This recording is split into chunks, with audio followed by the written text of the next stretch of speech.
নিয়োগ দুর্নীতিতে আপনাদেরকে মনে করিয়ে দিই, বহু শিক্ষক শিক্ষাকর্মীর চাকরি গেছে। মাধ্যমিক রয়েছে সামনে, সেই মাধ্যমিকে কি হবে? তাই নিয়োগ দুর্নীতির ধাক্কায় মাধ্যমিকে সতর্ক পর্ষদ। আবার বলি, দুর্নীতির অভিযোগে শিক্ষক ও কর্মীদের চাকরি বাতিল হয়েছে। মাধ্যমিকে যাতে তার কোনো প্রভাব না পড়ে, কিভাবে প্রভাব পড়বে না, কি ব্যবস্থা করছে মাধ্যমিক অ্যারেঞ্জমেন্টে, কথা বলবো প্রতিনিধি সোমরাজের সঙ্গে। সোমরাজ,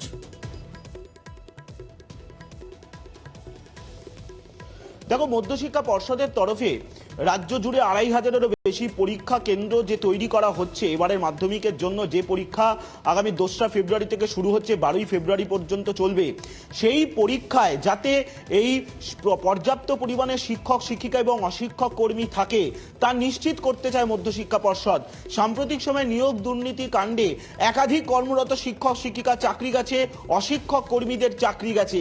তাই তার প্রভাব যাতে মাধ্যমিক পরীক্ষায় না পড়ে, মধ্যশিক্ষা পর্ষদ একটি ১৪ দফার প্রশ্নমালা তৈরি করেছে, বিভিন্ন জেলায় জেলায় নজরদারি টিম তৈরি করেছে।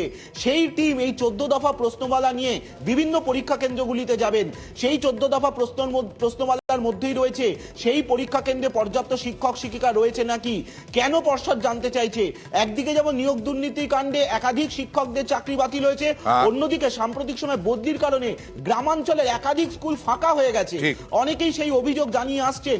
ফলত পরীক্ষা চলাকালীন সময় নজরদারির দায়িত্বে যাতে পর্যাপ্ত সংখ্যক শিক্ষক শিক্ষিকা থাকেন সেই ব্যবস্থাকে নিশ্চিত করতে চায় পর্ষদ।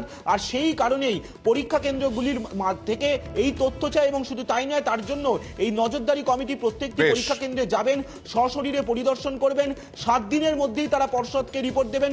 তার ভিত্তিতেই পর্ষদ পরবর্তী পদক্ষেপ নেবে। দেখা যাক কতটা গুছিয়ে নিতে পারে পর্ষদ, আমরা সেদিকেও লক্ষ্য রাখবো।